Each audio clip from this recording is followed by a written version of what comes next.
Back. स्वागत है आपका हमारे यूट्यूब चैनल में एक बार फिर से। आई होप कि आप सब लोग घर पे होंगे, सेफ़ होंगे और बाहर कम निकलते होंगे ताकि आप कोरोना वायरस से बचे रहें। पिछले वीडियो में हमने किया था कि हम एडिशन और सब्ट्रैक्शन कैसे कर सकते हैं इंटीजर्स का, और उसी के ऊपर बेस्ड हमने एक्सरसाइज की थी, एक्सरसाइज 1.2। तो वो हमारी अब कंप्लीट हो चुकी है। आज हम करेंगे मल्टीप्लिकेशन ऑफ इंटीजर्स। लेकिन उससे पहले अगर आप चैनल पर नए हैं और आपने अभी तक सब्सक्राइब नहीं किया है तो आप जल्दी से सब्सक्राइब बटन पर क्लिक कर दीजिए और साथ ही बेल आइकन को भी प्रेस कर दीजिए, जिससे कि जब भी कोई नई वीडियो हम अपलोड करेंगे तो आपको नोटिफिकेशन अलर्ट भी मिल जाएगा। तो चलिए फ्रेंड्स, स्टार्ट करते हैं हमारे आज की टॉपिक के साथ, जो कि है multiplication of integers. Friends, whole numbers का मल्टीप्लिकेशन हम पहले से ही जानते हैं, लेकिन अब हमें करना है इंटीजर्स का मल्टीप्लिकेशन। तो इंटीजर में जैसे कि पहला केस क्या है कि एक नंबर पॉजिटिव है और दूसरा नंबर हमारा नेगेटिव है, यानी कि एक अगर हम -5 ले लें तो दूसरा सपोज़ कि 3 है। तो अब -5 से हमें 3 स्टेप्स नंबर लाइन पे जाना है। तो ये हुआ हमारा 0 और ये हुआ हमारा -5, और यहाँ से अगला स्टेप -5 -10 और उससे अगला स्टेप -5 यानी कि -15। ये हमने क्यों किया है? क्योंकि जब भी हम मल्टीप्लाई करते हैं तो हमें पहले वाले नंबर को उतने टाइम्स लिखना पड़ता है जितने टाइम्स हमारा दूसरा नंबर है। तो यानी कि -5 को हमें 3 टाइम्स ऐड करना पड़ेगा, और 3 टाइम्स ऐड करने का मतलब क्या है? -5 प्लस -5 प्लस -5, यानी कि ये हो जाएगा हमारा -15। उसी तरह से हम रिवर्स में भी कर लेते हैं, यानी कि अगर हम -3 और 5 को मल्टीप्लाई करेंगे तो -3 और 5 को मल्टीप्लाई करने में हमें क्या करना पड़ेगा? -3 को 5 टाइम्स करना पड़ेगा। तो पहले 0, फिर -3, फिर दूसरे स्टेप में -6, और उससे अगले स्टेप में -9, उससे अगले स्टेप में -12, और उससे अगले में फाइनली -15। तो ये कितने हो गए? 1 2 3 4 और ये 5 टाइम्स हम -3 को लेके जाएंगे तो -3 × 5 क्या हो जाएगा? -15। तो इससे फ्रेंड्स क्या पता चलता है कि माइनस का साइन चाहे 3 के आगे था या 5 के आगे, अगर 3 और 5 मल्टीप्लाई हो रहे हैं और उनके आगे माइनस का साइन है किसी भी एक के आगे, तो कंडीशन तो वही है कि एक नेगेटिव है और एक पॉजिटिव है और मल्टीप्लाई हो रहे हैं। तो हमारा जो सोल्यूशन है वो मल्टीप्लाई हो जाएगा और उसके साथ में एक माइनस का साइन लग जाएगा। यानी कि अगर आप इसे सिंप्लीफाई करके लिखना चाहें तो आप कुछ इस तरह से लिख सकते हैं कि a × -b is equal to b × -a is equal to minus of a × b। मतलब 5 × -3 is equal to 3 × -5 is equal to minus of 5 × 3 is equal to -15। अब इसके आगे हमारे पास आता है मल्टीप्लिकेशन ऑफ 2 नेगेटिव नंबर्स। अब तक तो एक ही नेगेटिव नंबर था, अब अगर दोनों ही नेगेटिव हो जाएंगे तो हमारा सोल्यूशन क्या होगा? यानी कि -a × -b, तो इसका होगा a × b। अब ऐसा क्यों है? क्योंकि हम पहले से ही जानते हैं कि a × -b होता है माइनस ऑफ a × b, तो उसको आप दोबारा माइनस करोगे तो माइनस × माइनस हो जाएगा प्लस। तो यानी कि दो माइनस मिलके प्लस बना देते हैं, तो इस वजह से -a × -b होता है हमारा a × b। तो -7 × -3 क्या हो जाएगा? +21, यानी कि इसका माइनस रिमूव हो जाएगा। सो फ्रेंड्स, अब तक हमने किया था ऐसे नेगेटिव नंबर्स जिनके अंदर मल्टीप्लिकेशन सिर्फ 2 नंबर्स का था, यानी कि या तो एक नंबर पॉजिटिव था या फिर दोनों नंबर्स नेगेटिव थे। तो लेकिन अगर हमारे पास उससे ज़्यादा का मल्टीप्लिकेशन हो जाए तो हम क्या फॉलो करेंगे? तो उसके लिए है एक और रूल, यानी कि प्रोडक्ट ऑफ 3 और मोर नेगेटिव इंटीजर्स। वो क्या होगा? तो इसके अंदर एक ही रूल फॉलो होता है, वो ये है कि अगर नंबर ऑफ़ नेगेटिव इंटीजर्स आपका इवन है तो माइनस माइनस प्लस होके सारे जो है पॉजिटिव हो जाते हैं।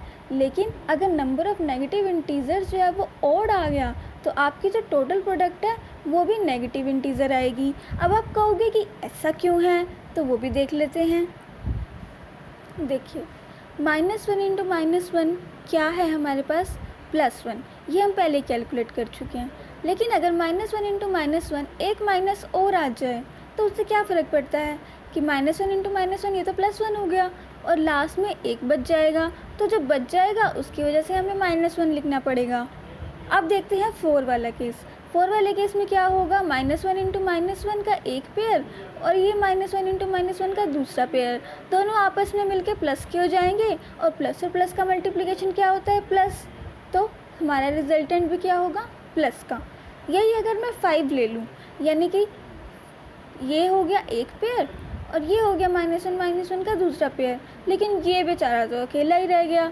तो अब जो अकेला रह गया वो पूरी इक्वेशन को माइनस कर देगा, यानी कि ये प्लस और प्लस मल्टीप्लाई होकर प्लस हो जाएंगे, लेकिन ये माइनस रह जाएगा, उसकी वजह से हमारा टोटल प्रोडक्ट भी माइनस में चला जाएगा। तो अब देखते हैं कि नंबर्स पे इसका क्या इफ़ेक्ट पड़ता है, हमारे नंबर्स कैसे रिएक्ट करते हैं इस सिचुएशन को। देखिए, -8 इंटू -3 दोनों का माइनस मिलके प्लस हो गया, तो हो गया 24, और -9 इंटू -2 इन दोनों का माइनस मिलके प्लस हो गया, लेकिन लास्ट का माइनस ऐसे ही रह गया। तो 9 इंटू 2 18 तो था ही, -18 लिखना पड़ेगा। अब इसमें क्या है, -4 इंटू -5 +20, -3 इंटू -2 +6, तो +20 इंटू +6 क्या हो गया, 120 से मल्टीप्लिकेशन, क्योंकि ऑड नंबर नहीं है ना, यहाँ पे इवन है, 1 2 3 4 टाइम्स आया हुआ है, तो 4 टाइम्स की वजह से ये प्लस में हो गया। अब इसमें देखते हैं ये क्या है, ये है, इसमें नेगेटिव नंबर्स हमारे पास 5 दिए हुए हैं, यानी कि 5 टाइम्स माइनस है, तो हमारा टोटल भी क्या रहेगा, माइनस। इन सबको जब हम मल्टीप्लाई करेंगे तो हमारे पास आएगा -810। तो ये रूल्स हैं फ्रेंड्स मल्टीप्लिकेशन के, जो हमें फॉलो करने होते हैं। तो चलिए अब हम करते हैं मल्टीप्लिकेशन की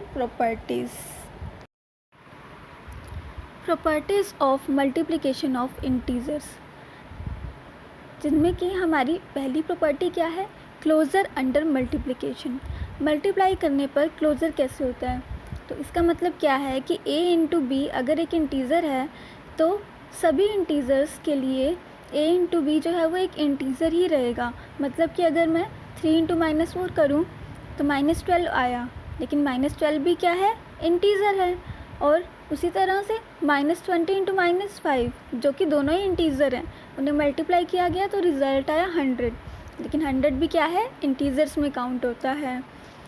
अब देखते हैं 12 और -30 को मल्टीप्लाई करने पे क्या आया है, तो 12 और -30 को मल्टीप्लाई करने पे आया -360, तो -360 भी क्या है, एक इंटीज़र है। तो इससे क्या कंक्लूज़न निकलता है कि जब भी a इंटू बी जो है उसके अंदर अगर a और b इंटीज़र्स रहेंगे तो a इंटू बी का जो रिज़ल्ट है वो भी एक इंटीज़र ही रहेगा। नेक्स्ट है कॉम्यूटेटिविटी ऑफ मल्टीप्लिकेशन। तो मल्टीप्लिकेशन में अब जैसे कि मैंने -15 इंटू -10 लिखा तो मेरा रिज़ल्ट आया प्लस का 150, क्योंकि दोनों माइनस के हैं तो मल्टीप्लाई करने पर प्लस के हो जाएंगे, इवन नंबर है तो +150।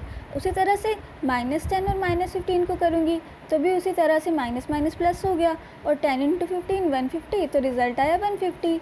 ओहो, ये तो देखा ही नहीं हमने कि दोनों का रिज़ल्ट क्या आया है, 150। तो इसका मतलब क्या है कि चाहे मैं -15 को पहले लिख लूँ या -10 को, उससे कोई डिफरेंस नहीं आएगा। अगर जब तक दोनों मल्टीप्लाई हो रहे हैं तब तक रिज़ल्ट हमारा सेम ही रहेगा। तो इसे कहते हैं हम कॉम्यूटेटिविटी ऑफ मल्टीप्लिकेशन। मतलब ये कि चाहे मैं a इंटू बी लिख लूँ या फिर मैं b इंटू a लिख लूँ, मेरा रिज़ल्ट जो है वो सेम ही रहेगा। तो multiplication is commutative for integers. अब नेक्स्ट करते हैं मल्टीप्लिकेशन बाय ज़ीरो। ज़ीरो से मल्टीप्लाई करने पे क्या होता है, अब हम बहुत अच्छी तरह से जानते हैं कि चाहे फ्रैक्शनल नंबर हो या फिर होल नंबर्स हों, उनको जब हम ज़ीरो से मल्टीप्लाई करते हैं तो वो ज़ीरो देता है। अब देखते हैं इंटीजर्स में क्या होता है।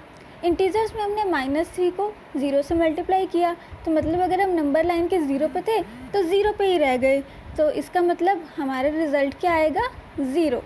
उसी तरह से 0 इंटू -4 भी क्या आएगा, ज़ीरो। और इससे हमारा रिज़ल्ट क्या निकलता है कि a into zero is equal to 0 into a is equal to 0। तो ये रिज़ल्ट है हमारा मल्टीप्लिकेशन बाय ज़ीरो का। अब नेक्स्ट बढ़ते हैं मल्टीप्लिकेटिव आइडेंटिटी की तरफ। मल्टीप्लिकेटिव आइडेंटिटी क्या होगी, वो आइडेंटिटी जिससे मल्टीप्लाई करने पर हमारा रिज़ल्ट जो है वो चेंज ना हो, जो नंबर है वही का वही रह जाए। तो ऐसा हम कैसे होगा? अब जैसे -3 को अगर आप 1 से मल्टीप्लाई करेंगे तो -3 ही रहेगा, कि -3 का -3 नंबर लाइन से आप 0 से -3 पे सिर्फ एक बार आए तो -3 रह गया। उसी तरह से 1 × 5 बहुत अच्छे से जानते ही हैं हम कि 1 × 5 क्या होता है, 5। तो इससे हमारा रिज़ल्ट क्या निकला, a × 1 is equal to 1 × a is equal to a।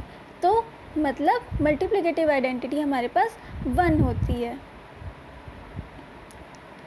अब एक कंक्लूज़न इससे और निकलता है, वो क्या है कि 0 तो है एडिटिव आइडेंटिटी, जो कि 1 क्या है, मल्टीप्लिकेटिव आइडेंटिटी।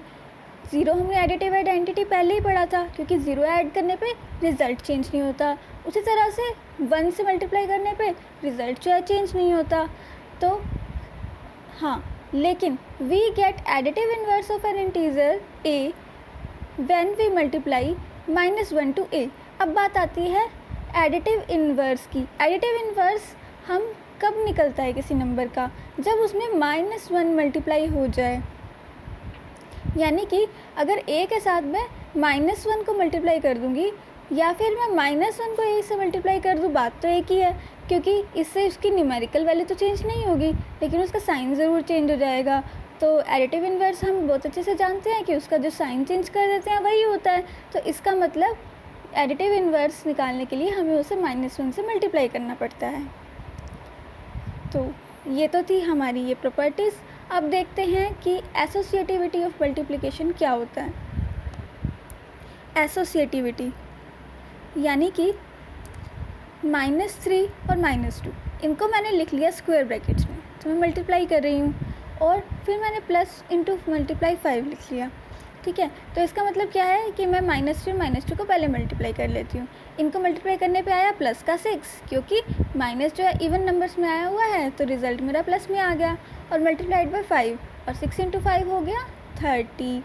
अब देखते हैं कि -3 को अगर मैं बाहर रख लूँ, यानी कि -3 यहाँ पर है, लेकिन मैंने स्क्वायर ब्रैकेट्स की पोजीशन चेंज कर दी, वो मैंने -2 और 5 के बाहर लिख दिया है। तो मैं कहती हूँ कि नहीं, तुम रुको, पहले मैं -2 और 5 से मल्टीप्लाई करूँगी। तो ठीक है, ये भी ट्राई करके देख लेते हैं। तो -3 अब बाहर ही है, और -2 और 5 को मल्टीप्लाई किया तो रिज़ल्ट आया -10। -10 क्यों? क्योंकि माइनस हमारे पास यहाँ पे एक ही है, तो ऑड नंबर है, तो इस वजह से माइनस हमारा रिटेन रहेगा, तो -10 हो गया। लेकिन अब देखिए, अब यहाँ पे -3 भी माइनस का और -10 भी माइनस का, अब हो गए दोनों माइनस माइनस प्लस, और 3 × 10 हो गया 30, तो रिज़ल्ट हमारा क्या आया 30। ओके, तो देखो, चाहे हमने जो ऊपर वाला सॉल्व किया था या फिर नीचे वाला सॉल्व किया है, सिर्फ स्क्वायर ब्रैकेट्स की पोजीशन चेंज की थी, लेकिन उससे हमारे आंसर पे तो कोई फ़र्क पड़ा नहीं है। तो मतलब कि ये दोनों इक्वल ही हैं। तो इससे हम कह सकते हैं कि मल्टीप्लिकेशन जो है हमारा एसोसिएटिव होता है, यानी कि a × b × c अगर मैं कर रही हूँ, तो चाहे मैं a × b को पहले मल्टीप्लाई कर लूँ या b × c को, उससे मेरा रिज़ल्ट चेंज नहीं होगा। तो this is called associativity of multiplication of integer, यानी कि product of 3 integers doesn't depend upon the grouping of integers. आप ग्रुपिंग कैसे कर रहे हो, इससे हमारा जो इंटीजर्स है उसकी प्रोडक्ट डिपेंड नहीं करती। तो this is called associative property of multiplication of integers. अब है हमारे पास डिस्ट्रीब्यूटिव प्रॉपर्टी। डिस्ट्रीब्यूटिव प्रॉपर्टी क्या कहती है? अब देखिए, ये जो प्रॉपर्टी है ये हमारे एडिशन में नहीं आई थी, क्योंकि ये एडिशन और मल्टीप्लिकेशन का सम है। तो देखते हैं कि एडिशन और मल्टीप्लिकेशन का यानी कि डिस्ट्रीब्यूटिव प्रॉपर्टी इंटीजर्स में शो होती है या नहीं होती है। तो देखते हैं, -2 इंटू में 3 + 5, यानी कि -2 को मल्टीप्लाई करना है 3 + 5 के एडिशन से। तो 3 + 5 हो गया मेरे पास 8, और -2 से उसे फिर मल्टीप्लाई करेंगे तो क्या आएगा -16। अब आप देखिए कि हमने यहाँ पे इनको ऐड पहले क्यों किया है, बोर्ड मास के रूल्स की वजह से, क्योंकि ब्रैकेट सबसे पहले ऑफ होती हैं। वैसे तो मल्टीप्लाई का हमेशा पहले होना चाहिए, लेकिन ब्रैकेट्स की वजह से पहले एडिशन करना पड़ेगा। तो -2 × 8 इज़ इक्वल टू -16।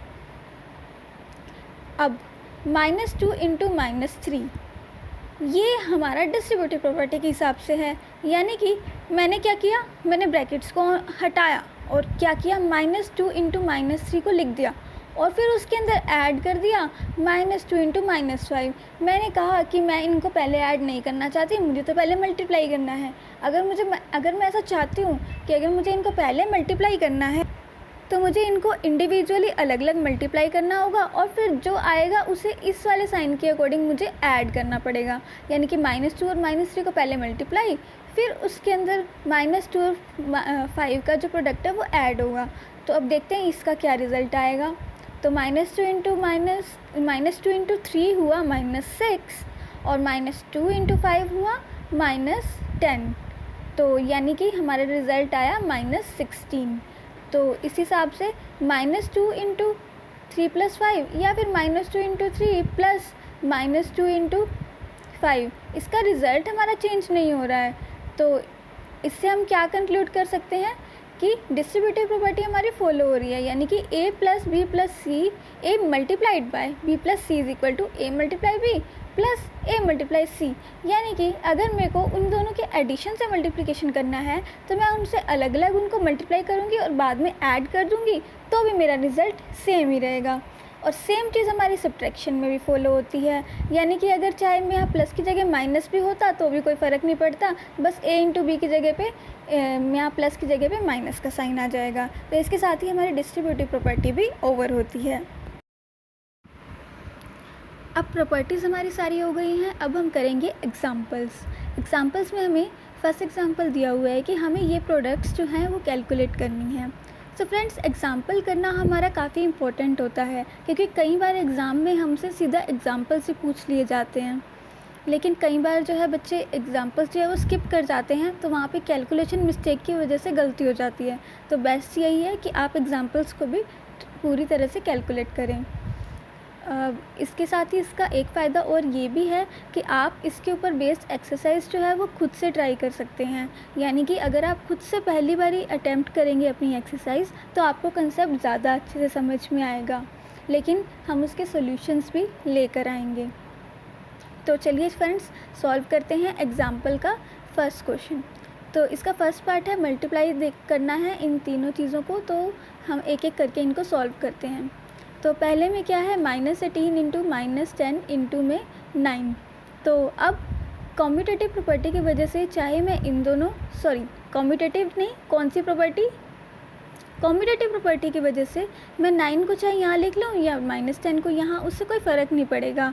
और एसोसिएटिव प्रॉपर्टी की वजह से अगर मैं ब्रैकेट्स यहाँ पे लगा दूँ या फिर मैं ब्रैकेट्स यहाँ पे लगाऊँ, यानी कि इन दोनों को पहले मल्टीप्लाई करूँ, तो कोई फ़र्क नहीं पड़ेगा। लेकिन फ्रेंड्स, यहाँ पे जो मल्टीप्लिकेशन है उसके अंदर एसोसिएटिविटी से हम इसको इजीली सॉल्व कर पाएंगे। कॉम्पिटेटिव की इस क्वेश्चन में अभी कोई ज़रूरत नहीं है। तो हम क्या करते हैं, एसोसिएटिविटी प्रॉपर्टी को यूज़ करते हैं और -18 और -10 के बाहर लगा देते हैं स्क्वायर ब्रैकेट्स। तो इन दोनों को पहले मल्टीप्लाई किया तो माइनस माइनस हुआ प्लस, और 18 इंटू 10 हुआ 180। अब बाहर है हमारे पास 9, तो 9 से हमने इसको मल्टीप्लाई किया तो सिंपल मल्टीप्लिकेशन है, 1620 हमारा आंसर आ गया। तो ये हो गया इसका फर्स्ट क्वेश्चन का फर्स्ट पार्ट कंप्लीट, जो कि एग्जाम्पल नंबर 2 के नाम से है। क्योंकि हमारी एनसीईआरटी के अंदर जो एग्जाम्पल की जो नंबरिंग होती है वो चैप्टर के अकॉर्डिंग होती है। तो पहला जो हमारा एग्जाम्पल था वो पिछले एक्सरसाइजेस में आ चुका है, तो इसकी जो स्टार्टिंग है वो एग्जाम्पल नंबर 2 से की गई है। तो अब हम करते हैं next, -2 into -20 into -2 into -5 into 7। तो -20 इंटू -2। अब -2 इंटू -5 को हमने पहले जो है मल्टीप्लाई कर लिया एसोसिएटिव प्रॉपर्टी को यूज़ करते हुए। लेकिन हमने ऐसा किया क्यों? हमने ऐसा इसलिए किया क्योंकि हमें पता है कि ये इसका 5 और 2 का मल्टीप्लिकेशन 10 देता है, तो ये हमारे मल्टीप्लिकेशन को आसान बना रहा है। तो मल्टीप्लिकेशन को ईजी करने के लिए हम 2 और 5 को पहले मल्टीप्लाई कर लिया, तो ये आ गया 10। अब 10 और 20 को मल्टीप्लाई करना ईजी है, तो हमने -20 और 10 को एक ब्रैकेट में लिख लिया, तो ये क्या हो गया -200। -200 को अब 7 से आप सीधा ही मल्टीप्लाई कर देंगे तो -1400 आपका आंसर हो जाएगा। अब करते हैं थर्ड पार्ट में है -1 इंटू -5 इंटू -4 इंटू में -6। तो इसका क्या सोल्यूशन निकलेगा, इन दोनों का हमने अलग पेयर बना लिया और इन दोनों का अलग पेयर बना लिया, यानी कि ये पी स्क्वायर 1 और 5 स्क्वायर ब्रैकेट्स में, 4 और 6 पी स्क्वायर ब्रैकेट्स में। तो 1 और 5 को मल्टीप्लाई किया तो 5 आया और माइनस माइनस प्लस हो गया। उसी तरह से यहाँ पे भी माइनस माइनस प्लस, और 4 इंटू 6 24 एंड 5 इंटू 24 क्या हुआ हमारा 120। तो इसका आंसर हमारा आया है 120। तो इसके साथ ये वाला एग्जाम्पल हमारा कंप्लीट होता है। अब बढ़ते हैं नेक्स्ट एग्जाम्पल की ओर। अगले एग्जाम्पल में हमें क्या दिया गया है कि हमें कुछ चीज़ें वेरीफाई करनी है। वेरीफाई क्या करनी है, जैसे कि -30 को अगर मैं मल्टीप्लाई कर रही हूँ इन स्क्वायर ब्रैकेट्स 13 प्लस -3, इसको मुझे इक्वल करना है -30 मल्टीप्लाइड 13 प्लस -30 मल्टीप्लाइड बाय -3। मतलब कि अगर आप याद करें तो हमने जो डिस्ट्रीब्यूटिव प्रॉपर्टी की थी ये उसी का प्रूफ हमसे मांग रहा है। तो डिस्ट्रीब्यूटिव प्रॉपर्टी को हमने वैसे तो वहाँ पे प्रूव कर दिया था, लेकिन चलो एक बार दोबारा से करते हैं क्योंकि हमें यहाँ पे एग्जांपल में दिया गया है। तो हम इसको कैलकुलेट करेंगे प्रॉपर। तो -30 इंटू, पहले हमने लेफ्ट हैंड साइड को लिख लिया, तो लेफ्ट हैंड साइड में क्या है 13 प्लस -3 जो कि 13 -3 हो जाएगा, और -3 यानी कि 10। तो -30 इंटू में 10 इज इक्वल टू -300। देखा आपने दोस्तों कि बेस क्लियर करना कितना ज़रूरी है। अगर आपने प्लस माइनस वाली एक्सरसाइज अच्छे से की है तो देखिए उसका कंसेप्ट यहाँ पर यूज़ हो रहा है। तो अगर आप वो नहीं समझ पाए हैं तो आप ये भी नहीं कर पाएंगे। इसीलिए इन क्लासेस के अंदर बेस क्लियर करना बहुत ज़रूरी है। तो अब देखिए हमें तो पता है कि प्लस -3 जो है वो माइनस होता है, तो इन दोनों का साइन अलग होने के कारण 13 - 3 जो है 10 हो जाएगा। तो 10 और -30, तो हमारा 10 इंटू -30 क्या हुआ -300 आया, ये हमारा मल्टीप्लाई करके। तो अब देखते हैं -30 इंटू 13। -30 इंटू 13 को पहले मल्टीप्लाई किया तो -390 आया, और -390 को हमने ऐड करना है किसमें -30 इंटू 3 के मल्टीप्लिकेशन में। इन दोनों को मल्टीप्लाई किया तो आया प्लस का 90, तो -390 प्लस 90 क्या आया -300। सो जो हमारी लेफ्ट हैंड साइड है वो राइट हैंड साइड है वो इक्वल प्रूफ हो चुकी है। तो इसी के साथ हमारा एग्जाम्पल 3 भी कंप्लीट होता है। चलिए अब हम स्टार्ट करते हैं एग्जाम्पल नंबर 4। एग्जाम्पल नंबर 4, उसके अंदर क्या है कि हमारे पास एक क्लास टेस्ट है। क्लास टेस्ट के अंदर 15 क्वेश्चंस हैं और 4 मार्क्स दिए जाते हैं हर एक करेक्ट आंसर के लिए, और -2 मार्क्स दिए जाते हैं हर एक इनकरेक्ट आंसर के लिए। मतलब कि अगर आप सही आंसर दोगे तो आपको एडिशन में मार्क्स मिलेंगे, लेकिन अगर आप गलत आंसर दोगे तो -2 में मार्क्स चले जाएंगे। अब वे कहते हैं कि गुरप्रीत नाम का कोई पर्सन है, उसने सारे क्वेश्चन अटैम्प्ट किए लेकिन 9 ऑफ हर आर करेक्ट, मतलब कि उसमें से सिर्फ 9 ही ठीक है। तो उसका टोटल स्कोर हमें बताना है। तो फ्रेंड्स देखिए उसने अटैम्प्ट सारे किए हैं और 9 उसके ठीक हैं, तो इसका मतलब ऑब्वियसली जो बाकी के बचे हुए 6 हैं वो उसके रॉन्ग होंगे। तो 9 के हिसाब से उसके पॉजिटिव मार्क्स मिलेंगे और 6 के हिसाब से उसे -2 मार्क्स मिलेंगे। तो देखते हैं कि इसे हम सॉल्व कैसे करेंगे। यानी कि जैसा कि हमने कहा था marks given for correct answer क्या है +4, और 9 करेक्ट आंसर्स हैं तो पॉजिटिव मार्क्स कितने हो गए उसके +36, क्योंकि मल्टीप्लाई हो जाएगा। और marks given for 1 incorrect answer है -2, तो -2 है तो हम उसने 6 मार्क्स जो हैं वो रॉन्ग दिए हैं, तो 15 - 9 जो है वो 6 होता है। तो इनकरेक्ट आंसर्स कितने हो गए उसके 6, तो उसके मार्क्स कितने हो गए, नेगेटिव मार्किंग कितनी हो गई -2 इंटू 6 इज इक्वल टू -12।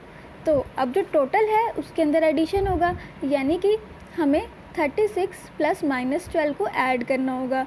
तो ये करने पे क्या होगा 36 में से 12 माइनस होगा और 36 प्लस का है तो प्लस के मार्क्स उसके हो गए 24। तो ये हमारा फर्स्ट क्वेश्चन का आंसर है 24 मार्क्स। अब सेकेंड पार्ट में क्या पूछ रहा है, कह रहा है कि 1 of our friends get only 5 answers correct. तो उसमें से क्या कह रहे हैं कि उसके जो किसी फ्रेंड के जो है सिर्फ 5 क्वेश्चन ठीक हैं, तो उसका स्कोर बताओ। तो उसने जो है 4 आंसर्स जो है वो करेक्ट मार्क के लिए होते हैं, तो उसके मार्क्स जो पॉजिटिव हो गए वो कितने हो गए, क्योंकि 5 आंसर दिए हैं तो 5 से मल्टीप्लाई होगा तो प्लस के 20 हो गए। और जो इनकरेक्ट आंसर्स हैं वो है -2, मतलब कि एक इनकरेक्ट आंसर के -2। और मार्क्स गिवन फॉर 10 क्या होते हैं, यानी कि 10 क्वेश्चन का आंसर जो है उसने वो गलत दिया है, और 10 क्वेश्चन का आंसर गलत देने की वजह से -2 × 10 यानी कि -20 मार्क्स उसके बनते हैं। तो अब टोटल स्कोर कैसे करेंगे, +20 प्लस -20, यानी कि जो +20 और -20, ओहो ये तो ज़ीरो हो गया। तो इसका मतलब क्या है कि उसकी जो फ्रेंड है उसके टोटल मार्क्स हमारे ज़ीरो हो जाएंगे। ज़ीरो क्यों हो जाएंगे, क्योंकि जितने उसने पॉजिटिव के आंसर दिए थे उतने ही उसने नेगेटिव के भी आंसर दे दिए। तो इस हिसाब से उसका टोटल स्कोर बन गया 0। अब बढ़ते हैं एग्जाम्पल नंबर 5 की ओर। क्या कह रहा है कि आप ये मान लीजिए कि डिस्टेंस अबव द ग्राउंड जो है वो एक पॉजिटिव इंटीजर है, ठीक है, मान लिया। वो कह रहे हैं कि डिस्टेंस बिलो द ग्राउंड है वो एक नेगेटिव इंटीजर है, ठीक है, ये भी मान लेते हैं। तो वो ये कह रहा है कि an elevator descends into a mine shaft at the rate of 5 metre per minute, यानी कि एक एलिवेटर जो है वो ऊपर से नीचे आ रहा है किसी माइन शाफ्ट के अंदर, किसी माइन के अंदर, तो उसका जो रेट है वो 5 मीटर पर मिनट है। तो what will be its position after 1 hour, तो वो ये कह रहा है कि 1 घंटे के बाद उसकी पोजीशन क्या होगी। अब हमें पता है कि 1 मिनट में 5 मीटर नीचे आता है, तो 1 आवर यानी कि 60 मिनट्स में कितना नीचे आएगा, तो मल्टीप्लाई करना पड़ेगा। और क्योंकि नीचे आ रहा है इसलिए इसे हम नेगेटिव का इंटीजर लेंगे। तो चलिए फ्रेंड्स इसे सॉल्व करते हैं। तो going down, so the distance covered by will it be represented by negative integer, यही हमने बात की अभी। So change in position of elevator in 1 minute, 1 minute में कितना चेंज हुआ उसका, -5 मीटर। और position of elevator after 60 minutes क्या हो जाएगी, 60 मिनट्स के बाद क्या होगा, 60 से मल्टीप्लाई करना पड़ेगा, यानी कि -5 × 60 जो कि हो गया -300 मीटर। तो हमारा आंसर क्या है, 300 metres below the ground level, क्योंकि उसने नेगेटिव इंटीजर को बिलो द ग्राउंड लेवल से शो किया है। अब करते हैं एग्जाम्पल नंबर 2। एग्जाम्पल नंबर 2 क्या कह रहा है कि change in position of elevator in 45 minutes. 45 minutes में उसका चेंज कितना है, -5 × 45 यानी कि -2 to 5 मीटर, ठीक है, यानी कि 2 to 5 metre below the ground level. तो उसकी फाइनल पोजीशन क्या हो जाएगी, -2 to 5 + 15 यानी कि -210 मीटर। तो 210 metre below the ground level. अब हम देखिए हमने यहाँ पे इसको -2 to 5 लिया है, क्यों, क्योंकि 45 मिनट्स में वो -5 नीचे जाएगा, लेकिन वही कह रहा है कि पहले से ही वो +15 पर है, तो +15 को हमें उसमें ऐड करना पड़ेगा ना, लेकिन दोनों का जो साइन है वो अलग है, इस वजह से -210 मीटर। तो लेकिन हमारी पोजीशन जो फाइनल होगी वो 210 मीटर बिलो ग्राउंड लेवल होगी। सो हमारा जो एलिवेटर है वो +15 से चला था और अभी 210 मीटर जो है वो बिलो ग्राउंड लेवल पे प्रेजेंट है। तो इसी के साथ हमारा एग्जाम्पल पार्ट कंप्लीट होता है। मिलते हैं नेक्स्ट वीडियो में एक्सरसाइज के क्वेश्चंस के साथ, तब तक आप वो क्वेश्चंस खुद से ट्राई कीजिए। मिलते हैं, बाय बाय। और हाँ फ्रेंड्स, हमारे चैनल को सब्सक्राइब करना बिल्कुल ना भूलें और जितना हो सके अपने फ्रेंड्स और फैमिली में भी शेयर करें ताकि दूसरों की भी हेल्प हो सके। अगर किसी को कंसेप्ट्स क्लियर नहीं है पिछली क्लासों के, तो वो भी इन वीडियोस को देख सकते हैं। Thank you.